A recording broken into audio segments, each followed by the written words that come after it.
বিএনপির ভারপ্রাপ্ত চেয়ারম্যান তারেক রহমানের দেশে ফেরার প্রসঙ্গে হঠাৎ করে ট্রাভেল পাসের বিষয়টি সামনে আনা হয়েছে। পররাষ্ট্র উপদেষ্টা বলেছেন, তারেক রহমান চাইলে 1 ঘণ্টার মধ্যে ট্রাভেল পাস ইস্যু করা হবে। মঙ্গলবার দুপুরেও তিনি বলেছেন, উনি এখনও ট্রাভেল পাস চাননি।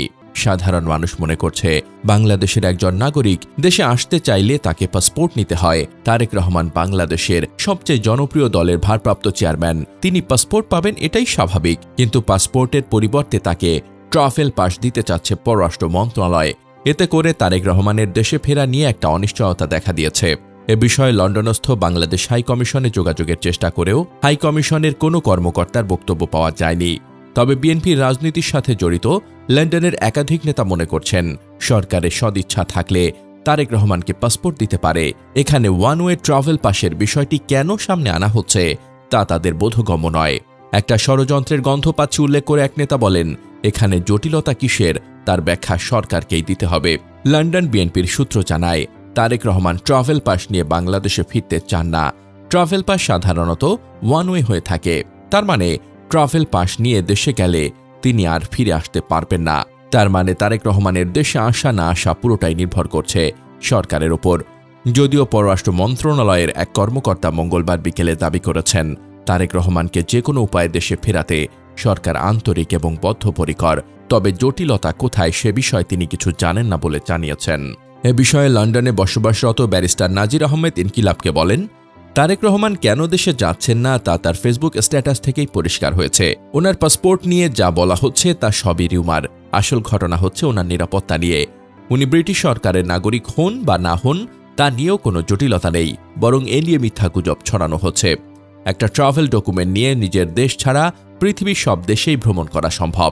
সেক্ষেত্রে সরকার ওনাকে পাসপোর্ট দেওয়া থেকে সরে এসে কেন ট্রাভেল পাসের বিষয়টিকে সামনে আনছে তা বোধগম্য নয়। সরকার চাইলে ওনাকে যে কোনো মুহূর্তে পাসপোর্ট দিতে পারে। তিনি বলেন, অন্তর্বর্তী সরকারের একাধিক উপদেষ্টা বলেছেন, তারেক রহমানের দেশে আসতে কোনো বাধা নেই। বাস্তবতা হলো কোথাও একটা নীরব বাধার সৃষ্টি করে রাখা হয়েছে, যেটা সরকার প্রকাশ করছে না। লন্ডনের আরেকটি কূটনৈতিক সূত্র জানায়, হাসিনা সরকারের আমলেই তারেক রহমান তার পাসপোর্ট রিনিউ করার আবেদন করেছিলেন। সুতরাং এখন তাকে সেই আবেদনের প্রেক্ষিতে পাসপোর্ট দিতে সময় লাগার কথা নয়। সরকার চাইলেই তার পাসপোর্ট ইস্যু করতে পারে। কিন্তু সরকারের পক্ষ থেকে ঘুরে ফিরে ট্রাভেল পাসের বিষয়টি সামনে আনা হচ্ছে, যা রহস্যজনক।